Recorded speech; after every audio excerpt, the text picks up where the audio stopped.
Hello, everyone, and thank you for joining us for another JordanCon interview. Today, I am joined by Faith Hunter. She is a New York Times bestselling author, and she's our 2022 guest of honor at JordanCon. Welcome. Thank you so much for having me. And you have no idea how excited I am about this con. A whole year without humans has been uh, very weird to not see people in a con setting. It's been my life for so long, and so I am really looking forward to being among people again. Yeah, I know that I personally was very excited to meet you in 2020 when I left, hearing you were going to be the guest author. And so I was very sad that everything happened. Obviously, something got in the way, just a little Yes, thing. But yes. yeah, We can so call it the late unpleasantness. the late unpleasantness. I like that. It's a very southern thing, I think. Maybe British. I don't know. I should shut my mouth. I don't know where I British am. Southern? I don't know. Oh, yeah, that works. Um, so a little bit about Faith is she has many different book series. She has the Jane Yellow Rock and the Soulwood series, and you're currently working on book three, you said? Of the yes, of Junkyard Cats? cats, and this one is Junkyard War. So I'm in the middle of the developmental edit, which means I'm in the I hate this thing right now. So yeah, it's I was really glad to stop and take a break and deal with a human being instead of my junkyard and their cats. Yeah, you're at the point where you're your own worst enemy, right? Oh, definitely. Because I look at it and go, how did I not realize this? How did I not look at it and go, yeah, this was a really stupid plan my character came up with. I should do better. So I'm at the I hate that book stage right now, but hopefully by the time I finish the developmental rewrite, I'll be back to it. I love this book again because I really do love my science fiction cats, and they're totally different from Earth cats, and yet there's so much like them that it's been a lot of fun writing them. So I'm sure I'll get to the I love this book again. Yeah, it's a cyclical thing. It's cyclical in nature. Well, I'm a huge fan of cats in general, so I'm very excited to read it. um, so, kind of speaking about writing real quick, a lot of writers have weird quirks when it comes to escaping from their writing. So, what do you like to do when you are escaping from your writing? Well, I used to like to bake and make jewelry, but I don't do that anymore right now. And due to a health issue with my right shoulder, I don't get to do as many things as I used to, but I can still paddle. So I am a kayaker. And my Excellent. husband and I go and travel all over the Southeast, and we paddle rivers that sound interesting and that I don't have to spend 15 hours and camp out overnight. Sorry, I'm not one of those overnight type people. I would much rather get out at the end of a day of paddling and stay in the RV. But we For for your kayaking, do you have like goals of I want to do this many new rivers this year, or do you have favorites that you just keep going back to? I like the old favorites because they're all always different at different water levels. If you go in the middle of summer, the chances are you've got a really low water level, and your rapids become perhaps more technical and less juicy. So it's a whole different experience. And I also like the Charlotte Whitewater Center. It's very close to where I live, and when they're open for water, it's the perfect place to go. And just for a quick afternoon or quick morning of paddling, and I get to get back to work. So I do tend to go to more of the kind of person who instead of wants to do rivers, I want to learn new skills so that I can treat an old river like a brand new river. Oh, how fun. That must be really good for your shoulder too, because I hear that that It kind of work is. is good. Yeah. It is good for shoulders, backs. I know a lot of people who were in bad shape physically before they took up kayaking, and they really showed a tremendous improvement in spine health and hip health and pelvic health and leg strength and balance, just because kayaking is a full body sport with no there's no jar. It's not like Gentle on the joints. yeah, Yeah. all of the joints get to have this really smooth, repetitious Yeah. action where the weight is very light and yet very effective, and you're using your entire body to steer the boat. So it's a wonderful sport for anybody to get into, and it's especially for people maybe with physical limitations that they couldn't do other things. Mm-hmm. So yeah, I'm a big proponent of kayaking. I appreciate that because I'm a swimmer. I've never kayaked, but I'm a swimmer, and so it's a similar, full body, gentle workout. Helps with Yeah. all of the health issues. And the nice thing about kayaking is if you really work hard and try to flip, you might end up doing a lot of swimming. That's good. So to move on to another quick thing that I learned about you is that you're a gardener, and I love gardening. So I'm curious what kinds of stubborn plants you have in your garden and which ones you're particularly happy with. Creeping Charlie and this new Japanese invasive grass are the banes of my existence. They will anywhere, on anything, over anything. They will kill anything they can kill, and they'll just take over, and nothing will eat them. Horrible. People can eat creeping Charlie. I mean, it's a salad green, but you don't want it in every part of your yard and climb your brick. And I mean, it's just really, I'm so tired of creeping Charlie. Having to keep tearing it out. Say again? Having to keep tearing it out. Oh, I do. And Yeah. that's not good for my shoulder. So I actually hired someone to do the weeding this past summer and was really pleased. And I'll probably ask them if they want to do it again next year. So Oh, lovely. gave me several hours of work that doesn't hurt me. So yay, let's do it. And then you can spend more time with the plants that you enjoy taking care of.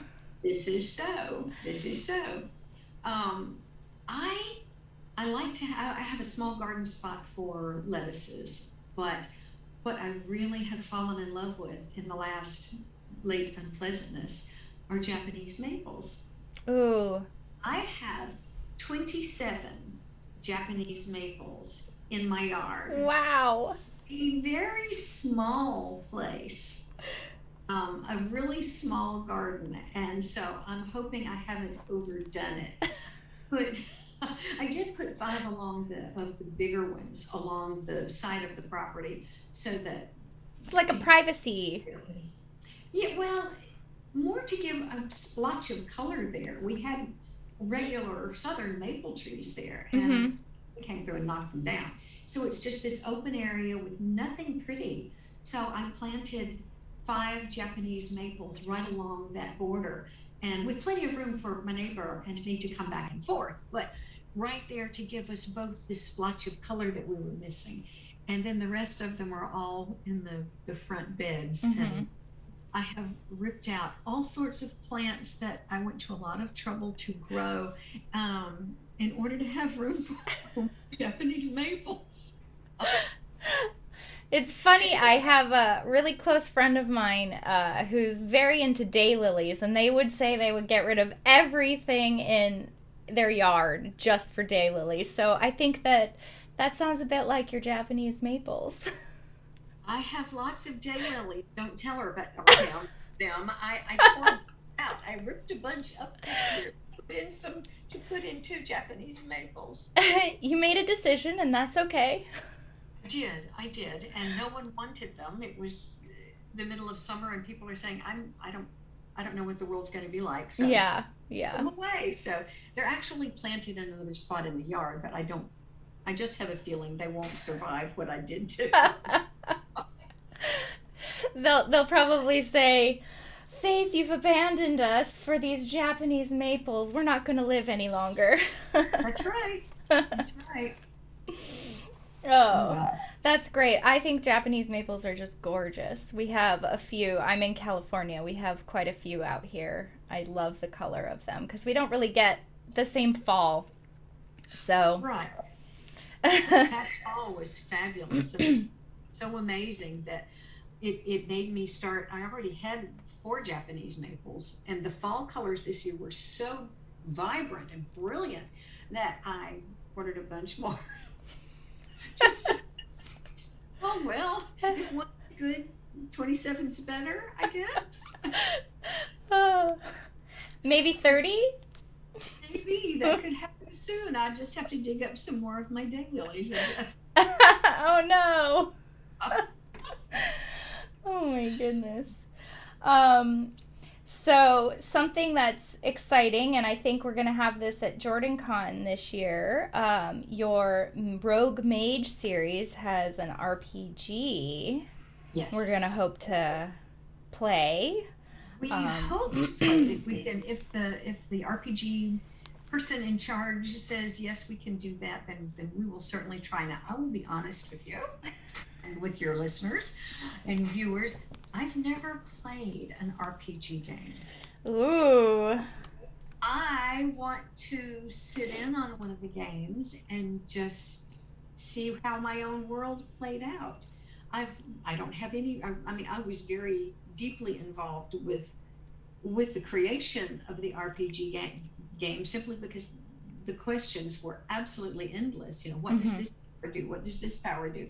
What counts this power? And I'm going, these are things that I haven't needed for the narrative or the plot lines of this series. I didn't have answers. They Most made of you the do more things, research on the books you'd already written. exactly. I had to come up with stuff I didn't even know I would ever need to come up with. Yeah. I think it would be a lot of fun, and I'm looking forward to it. I hope we can make that work out. I hope so too. I think that'll be a lot of fun. I have not played a lot of RPGs myself either, so it's always Well, exciting. we could sit down at the same table and we could make fun of each Yeah, other. I'll be the first person to drink the poison and step on the landmine and it's be true. out of We can the celebrate. total. It can be like lowest score wins, type thing. That would probably have to be, and you know what, we're making fun, but is it lowest score wins? Sure. First to die wins. I don't know. There you go. I mean, I would definitely win in that case. Yeah. Um, so I have a question about the Rogue Mage series. It's a post-apocalyptic future Earth, and you adapt some real-world mythology. And your story uses some version of biblical apocalypse, as well as Works other for biblical me. myths and characters. And so I'm curious, what research tools did you use to explore all of those? There is a book of apocryphal scripture called the Book of Enoch. Uh-huh. I used that pretty extensively, and various lists of angel names as they're recorded in Judaism and Christianity and Islam, and same with the demon names. And I used uh, some weather possibilities that would switch our world from too hot to too cold. What could cause Mm-hmm. that? There was some weather science that I studied in there, and most of it most of this was studied for in the early 2000s. So what was on the internet at that point was pretty slim pickings, Mm-hmm. as far as research went into things that weren't actually academia. I Yeah. mean, you could find academic stuff online then, but it was really hard to find research things like what I was looking for. So I ended up ordering a lot of books that I did not need, as it turned out, and worked through my favorite bookstore. They were able to find me hard to find items, and it was but those ended up being the things that I used most of, and Mm-hmm. some information about the Anunnaki.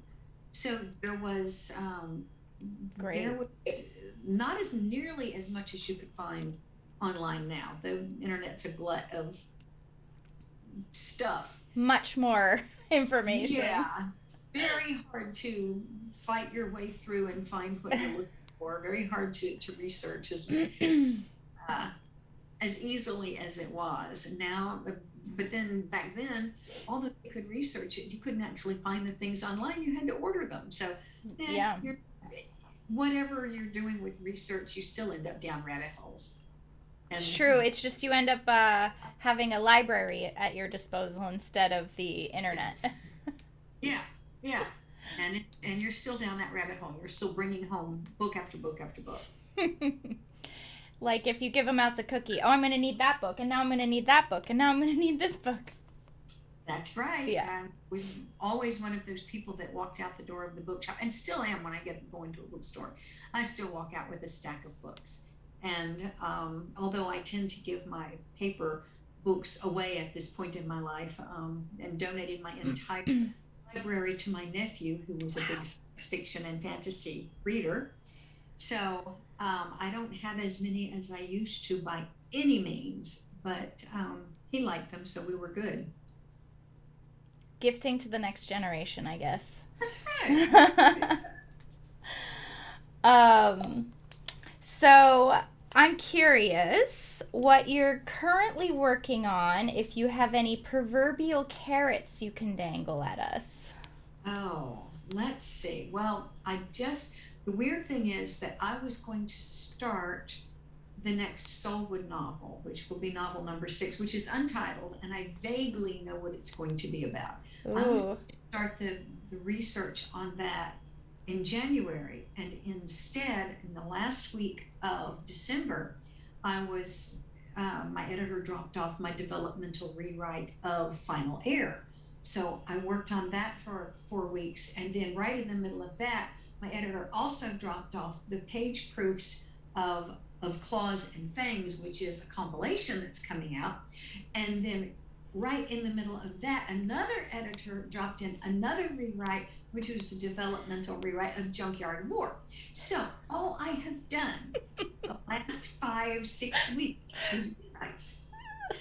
And I hate everything I've ever done. But carrots, let's see. Okay, so the last Jane Yellowrock novel, we're going to have trouble getting words said, aren't we? In the last Jane Yellowrock novel, which will come out this fall, it is Final Air, and it is the culmination of 15 books, and it was a very odd experience writing the last book. I've never written such a long series. Yeah. Many series. I also wrote for many years as Gwen Hunter in the mystery and thriller Okay. and Jeopardy field. So I've written series before, but never more than 4 books. So this was a new experience, trying to pull all of the unfinished threads Mm-hmm. together. Wow.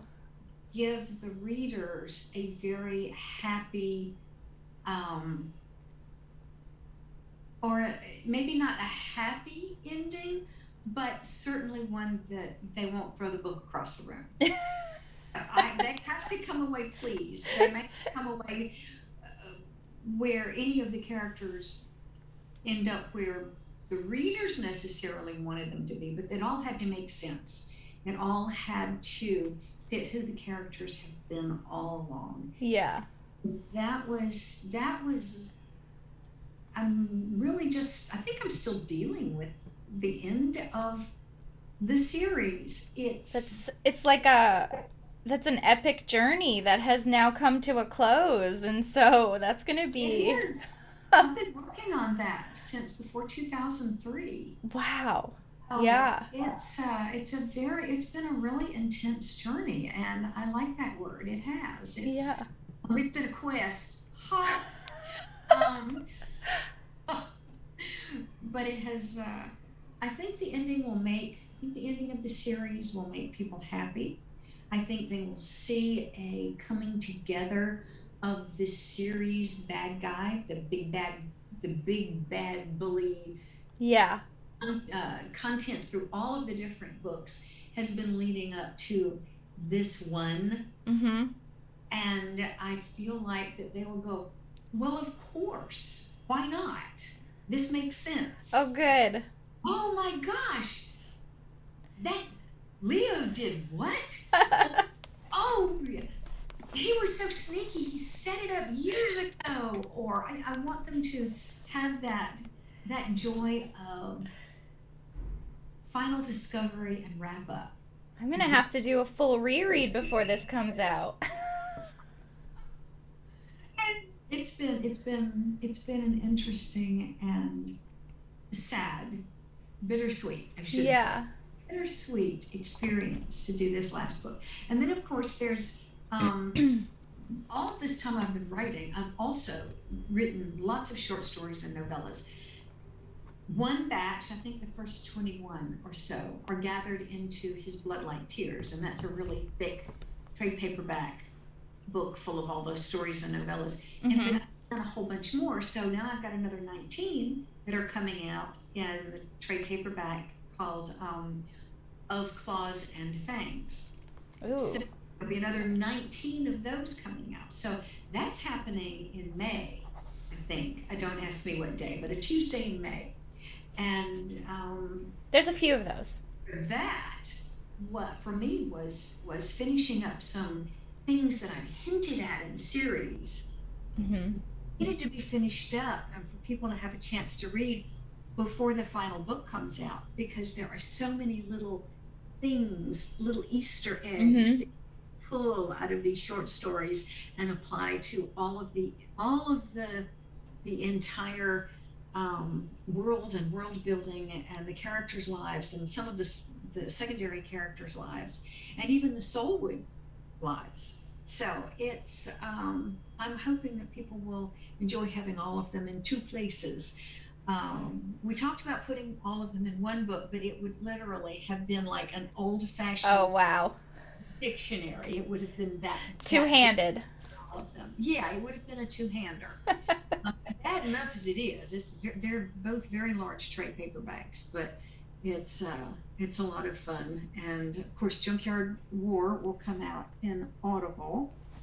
And by the time the listeners hear it, the stupid mistakes that my editor found where my characters did something incredibly dumb, and then I wrote in something incredibly dumb after it.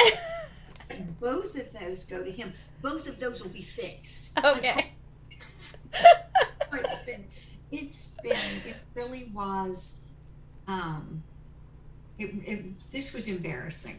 I'm not often embarrassed by something that an editor says doesn't make sense, but boy, this was a bad one. It'll be fixed, I promise. Well, that's good to hear. I promise not to judge. Well, everyone else does. You may as well. No, I don't mind. I know I'm not perfect. A lot of writers get upset when a fan says, "Yeah, but," Mm-hmm. and I just go, "Huh, I screwed up, didn't I? Oops." Take it as constructive criticism as opposed to just criticism. Yes, I brought a character back to life 3 times. I killed her twice. She was alive and I killed her. She was alive and I killed her. She was alive and I killed her. She was alive and then she came back and she finally died. Well, once you die 3 times, you're officially dead. I had to come up with an entirely different plot line to explain that one away. I did it. But boy, it felt weird. Yeah.